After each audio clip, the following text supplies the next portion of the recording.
करुणावतारम संसार सारम भुजगेंद्रहारम सदा वसंतम हृदयारविंदे भवम भवानी सहितम नमामि। भक्तजनों, आज हम भगवान भोलेनाथ की कुछ कथाओं का वर्णन करने जा रहे हैं कि किस प्रकार से भोलेनाथ अपने भक्तों पर कृपा बरसाते हैं। देवों के देव, दानियों के दानी भक्तों के लिए इतने दयालु क्यों हो जाते हैं? कोई भक्त सच्चे मन से यदि इनकी साधना करता है तो उसे वर देने में भोले बाबा देर नहीं लगाते। तो आइए सुनते हैं शिव भक्तों भगवान भोलेनाथ की ये पावन संगीतमय कथाएं। भोलेनाथ देवों के देव हैं, तभी तो कहते महादेव हैं। सच्चे मन से जो इन्हें ध्याए, एक शिव भक्त की सुनो कहानी। कथा है भक्तों बड़ी पुरानी, यजुर्वेद में मिलता वर्णन। सौंधव नामक था एक राजा, शिव शंकर का ध्यान लगाता। भक्ति में जो लगन लगाई, एक दिन आया उसके मन में, जाके सैर की जाए वन में। जो ही राजा वन में आया, एक सरोवर पाया। भक्तजनों, उस सुंदर सरोवर को देखकर राजा मंत्र मुग्ध हो गए। उस सरोवर में एक राजहंसों का जोड़ा भी तैर रहा था। राजा के मन में आया कि क्यों ना इन राजहंसों को अपने महल में ले जाया जाए। महल के सरोवर में ऐसे सुंदर राजहंस होंगे तो महल की शोभा और भी बढ़ जाएगी। राजन उन राजहंसों को पकड़ने हेतु सरोवर में उतर गए, किंतु जैसे ही राजहंसों के पास में गए तो डुबकी लगाकर वो राजहंस दूसरे किनारे पर चले गए। तब राजन फिर से उनके पास पहुंचे तो वो फिर डुबकी लगाकर इस ओर आ गए। इस तरह राजन दिन भर उन हंसों को पकड़ने के लिए तैरते रहे। अंत में राजा तैरते तैरते थक गए भक्तों, और सरोवर के किनारे विश्राम करने लगे। तभी वो राजहंसों का जोड़ा राजा के पास आकर क्या बोलता है, आइए श्रवण करते हैं। साधारण हम हंस है राजन, स्वर्ग लोक के राजहंस हम। अगर हमें ले जाना चाहो, स्वर्ण सरोवर में हम जाएं। आपके महल की शोभा बढ़ाएं, बनवा लो तुम स्वर्ण सरोवर। राजमहल में राजन आए, अपने मंत्री को बुलवाए। बोले महल में स्वर्ण सरोवर, मंत्री ने उनको समझाया। आपके पास ना इतनी माया, इतना सोना कहाँ से लाएं, राजकोष खाली हो जाए। भक्तजनों, राजा को तो उन राजहंस के जोड़े ने इतना मंत्रमुग्ध कर दिया था कि वो किसी भी सूरत में उन्हें अपने महल में लाना चाहता था। किंतु मंत्री ने उन्हें समझाया, हे राजन, स्वर्ण सरोवर बनाने के लिए हमारे पास पर्याप्त सोना नहीं है। तब राजन प्रजा के ऊपर कई अतिरिक्त कर लगा देता है और स्वर्ण सरोवर का निर्माण आरंभ करवा देता है। परंतु फिर भी स्वर्ण सरोवर का कार्य पूरा नहीं हो पाया। फिर राजा ने आसपास के छोटे छोटे राज्यों पर आक्रमण करना प्रारंभ किया और उनका धन लूटना प्रारंभ कर दिया भक्तों। परंतु सरोवर का कार्य तो अब भी अधूरा है। अब और अतिरिक्त कर लगाने के अलावा राजा के पास कोई चारा नहीं था। राजा ने अनेकों अन्य कर प्रजा पर थोप दिए भक्तों, और हंसों की चाहत में वो भगवान शिव की भक्ति भी भूल गया। जो राजा थे धर्मपरायण, वो ही दो हंसों के कारण कर्तव्य है भूले अपना।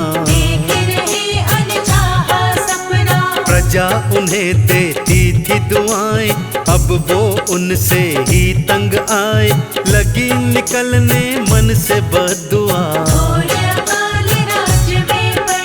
नहीं हुई है फिर वहाँ वर्षा, दाने दाने को हर कोई तरसा, राजा ने पंडित बुलवाए, राज पुरोहित ने बतलाया, एक महर्षि वन में आया, उस ऋषिवर का अभू नाम है, कुछ कर सकते समाधान है। भक्तजनों, इस प्रकार राज पुरोहित के समझाने पर राजन ने ऋषि अभू के आश्रम में जाने का फैसला किया। ऋषि अभू उन्हें बताते हैं कि हे राजन, आपने मात्र 2 हंसों को पाने की चाहत में अपनी प्रजा के ऊपर अतिरिक्त करों का भार डाल दिया है। इससे आपने शिव भक्ति का मार्ग भी अवरुद्ध कर दिया है, जिसके कारण ही आपके नगर में ये घनघोर अकाल पड़ा हुआ है। इसका मात्र एक ही उपाय है, आप भगवान भोलेनाथ के नाम पर एक महायज्ञ करवाएं और भगवान भोलेनाथ से क्षमा याचना करें। महर्षि अभू के कहने पर राजन ने यज्ञ अनुष्ठान प्रारंभ कर दिया भक्तों, और ब्राह्मणों ने भोलेनाथ का यज्ञ प्रारंभ कर दिया। ब्राह्मणों ने शुरू यज्ञ कराया, राजा और रानी को बिठाया, आहुति जो यज्ञ में डारी, तब राजन चिंता में पड़ गए, अग्निदेव क्यों रुष्ट हो गए, लगे पूछने राजा से ब्राह्मण, मुझे बताओ इसका कारण। ब्राह्मणों ने तब ध्यान लगाया और राजन को ये बतलाया, जो वस्तु है आपको प्यारी, हो ही जाएगी स्वीकारी। राजा ने जोड़ा था जो धन, अग्निदेव को किया समर्पण, अग्निदेव फिर भी ना आए, राजन है चकराए। भक्तजनों, राजा ने जितना भी धन स्वर्ण इस सरोवर को बनाने के लिए एकत्रित किया था, वो सब आहुति में अग्निदेव को समर्पण कर दिया, परंतु इस पर भी अग्निदेव प्रकट नहीं हुए। तब राजन ने सोचा, अब तो मेरे पास सबसे प्रिय वस्तु मेरा अपना स्वयं का शरीर ही है, क्यों ना उसे ही मैं अग्निदेव को समर्पित कर देता हूँ, अपनी काया समर्पित कर दूं। ये सोचकर राजा हवन कुंड के मध्य में जाकर खड़े हो जाते हैं। उनका ये त्याग देखकर भोलेनाथ प्रसन्न हो जाते हैं भक्तों, और उनको साक्षात दर्शन देते हैं। ये थी राजा परीक्षा तुम्हारी, तुम तो प्रजा के हो हितकारी, मन में जागा प्रलोभन ये है, परीक्षा लेनी बड़ी कठिन है, प्रलोभन हुआ दूर तुम्हारा, हमने भक्ति को स्वीकारा, तेरे राज्य में वर्षा होगी, नहीं अकाल पड़ेगा कभी भी। भोले ने वरदान दिया है, भक्तों पर एहसान किया है, भोलेनाथ तो है वरदानी, भक्तों की सदा विनती मानी, भक्ति पथ से भटक जो जाते, भोलेनाथ ही रास्ता दिखाते। ये थी भक्तों एक कहानी, अब तुमको दूजी है सुनानी। भगवान भोलेनाथ के भक्तों, अब हम आपको भगवान शिव की एक दूजी कथा संगीत में रूप में सुनाएंगे। प्राचीन समय की बात है भक्तों, गोपाल नाम का एक व्यापारी हुआ करता था। वो बहुत धनी था और आसपास में उसके व्यापार के चर्चे हुआ करते थे। एक समय की बात है, गोपाल बहुत सारा सोना चांदी धन लेकर व्यापार के लिए सागर के मार्ग से जा रहा था कि अचानक तूफान आ गया। उसका जहाज डूबने लगा। गोपाल ने जल में छलांग लगा दी भक्तों, और बड़ी मुश्किल से तैरकर अपने प्राण बचाए, परंतु उसकी सारी कमाई जहाज के साथ साथ सागर में डूब गई भक्तों। होते समय के खेल अजब हैं, ना जाने क्या होना तब है आज कोई जो माला माल है। अगले ही पल वो कंगाल है। यही गोपाल के साथ हुआ था, सारा ही धन डूब गया था, पानी में गई सारी कमाई। जान बड़ी मुश्किल बच पाई। भटक रहा है भूखा मरता, जंगल जंगल में वो फिरता, कच्चे पक्के फल थे खाए। और झरने में प्यास बुझाए। बड़ा ही जो धनवान था कल तक, चला नहीं था कभी पैदल तक, पाँव में पड़ गए उसके छाले। और पड़े खाने के लाले। भक्तजनों, इस तरह गोपाल बहुत दिनों तक भूखा प्यासा वनों में भटकता रहा। कटीली राहों में चल चल कर उसके पांव लहू लुहान हो गए थे। भक्तों, भटकते भटकते एक मंदिर के पास में आया, जहां एक साधु धूनी रमाए बैठा था। गोपाल ने जाकर साधु को प्रणाम किया। साधु ने पूछा, हे परदेसी, तुम कौन हो और ये क्या हाल बना रखा है? अपनी तो गोपाल ने सारी कहानी साधु को बता दी। साधु परम शिव भक्त था। उसने पहले तो गोपाल को खाने को एक तुम्बा दिया। गोपाल तो कई दिनों का भूखा था। उस तुम्बे को ही 56 भोग समझकर प्रेम से खाने लगा। उसने साधु का आभार प्रकट किया। साधु ने देखा गोपाल के हाथ पर श्वेत कोड़ के निशान थे। ये देखकर साधु उनसे कुछ पूछने लगते हैं। भक्तों, तुमको जो ये कोड़ हो गया, बुरा कर्म तुमने कोई किया, चुरा ले जो औरों का सोना। करता है उसे कोढ़ी होना। हे परदेसी, कुछ न छुपाओ, मुझको सब सच सच बतलाओ, सोना किसका तुमने चुराया? जो ये करने का फल पाया। सोच रहा गोपाल ये मन में, कभी तो मैंने न किया जन्म में, सोना किसी का नहीं चुराया। एकदम उसे याद है आया। एक व्यापारी उसका मित्र था, उसके संग व्यापार वो करता, मृत्यु अचानक उसकी हो गई। छोड़ गया अपना सोना भी। भक्तजनों, तब अचानक गोपाल को याद आता है कि उसका एक साथी व्यापारी था जो उसके साथ मिलकर व्यापार करता था। अचानक ही उसकी मृत्यु हो जाने के कारण वो अपना सारा सोना गोपाल के पास में छोड़कर मर गया था। गोपाल ने उसके पुत्रों को उसके बारे में कुछ भी नहीं बताया था और उसी सोने से अपने व्यापार को आगे बढ़ाया था। उसने साधु को सारी सच्ची बात बता दी।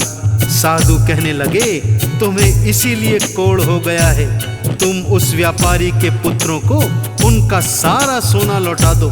गोपाल कहने लगा, परंतु आज मैं तो खाली हाथ हूँ, मेरा सारा धन इस सागर में डूब गया है, अब मेरे पास तो खाने तक के लाले पड़े हुए हैं, तो भला उन व्यापारी पुत्रों को मैं सोना कैसे लौटाऊंगा?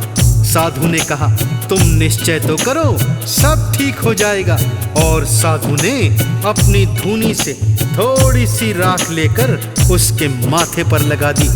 गोपाल अपने घर की ओर चल पड़ा। भक्तों, मन ही मन उसने निश्चय कर लिया था कि वो सही समय आने पर अपने साथी व्यापारी के पुत्रों को सारा सोना लौटा देगा। अब गोपाल है घर में आया, एक सेठ को आगे पाया, वो गोपाल से लगा है कहने, तुमसे कुछ धन लिया था मैंने, तब तो मैं लौटा ना पाया, अब मुझको ये याद है आया, मैं आया हूँ इतना सुनकर, जहाज डूब गया तेरा सागर, मित्र हो गया जो था होना, मेरे पास बहुत सा सोना, जितना चाहो तुम ले जाओ, और फिर से व्यापार चलाओ। सोच रहा गोपाल ये मन में, चमत्कार किया उस साधु ने, जाकर उसको शीश झुकाऊं, पहले अपना उधार लौटाओ। भक्तजनों, ज्यों ही गोपाल अपने घर वापस आया, उसे एक साहूकार मिला जिसे कभी गोपाल ने कुछ धन दिया था। वो व्यापारी कहने लगा, हे गोपाल, जब मैं मुसीबत में था तुमने मेरी सहायता की थी। अब तुम्हारा सारा धन सागर में डूब गया है, तो मैंने जो तुमसे उधार लिया था वो धन वापस करता हूँ। गोपाल को उसने 5 सोने की ईंटें दी, जिसमें से 2 ईंटें गोपाल ने व्यापारी मित्र के पुत्रों को लौटा दी। अब उसके मन में कोई पाप शेष नहीं था। बाकी बचे हुए धन से एक दुकान खोली गोपाल ने। बहुत सा मुनाफा कमा लिया था, इसलिए जल्दी ही उसका व्यापार दिन दूनी रात चौगुनी तरक्की के साथ आगे को चल पड़ा था। अपने बचे हुए समय में गोपाल शिव शंभू का ध्यान लगाता और मुनाफे के धन से एक हिस्सा निकालकर वो निर्धनों की सेवा किया करता था। सभी गांव वाले उसे परम शिव भक्त कहते। और एक दिन जब साधु की याद गोपाल को आई तो वो उनके दर्शन को चला गया। जो मेरा व्यापार चलाया, ये सब उस साधु की माया, जाकर उसको शीश नवाऊं, आज मैं दर्शन करने जाऊं। मंदिर के जब निकट में आया, वो साधु तो वहां नहीं पाया। लगा सोचने ये गोपाल है, बीत गए अब कई साल है। दर्शन करना मैंने चाहा, पर वो साधु न मैंने पाया। मन ही मन गोपाल ये बोले, तुम ही रक्षक सबके भोले। चमत्कार हुआ उसके साथ है, सामने उसके भोलेनाथ है। श्री चरणों में शीश नवाया, वो तो भूला नहीं समाया। तो देखा आपने भक्तों, किस तरह देवादिदेव भोलेनाथ अपने भक्तों की परीक्षा लेते हैं। और जब फिर वही भक्त सच्ची श्रद्धा और भक्ति से क्षमा याचना करता है, तो भोलेनाथ उस पर अपनी कृपा की बरसात किया करते हैं। इसीलिए यदि आप भी भोलेनाथ की कृपा प्राप्त करना चाहते हैं, तो हर सोमवार भगवान शिव के मंदिर जाइए, गंगा जल से शिवलिंग को स्नान कराइए, बेल पत्र भांग धतूरा चढ़ाकर उन्हें प्रसन्न कीजिए, चंदन तिलक लगाकर उनका सम्मान कीजिए। फिर देखिए भोलेनाथ किस तरह आप पर कृपा लुटाएंगे। एक बार दोनों हाथ खोलकर मेरे साथ बोलिए, बोलिए देवादिदेव भगवान भोलेनाथ की।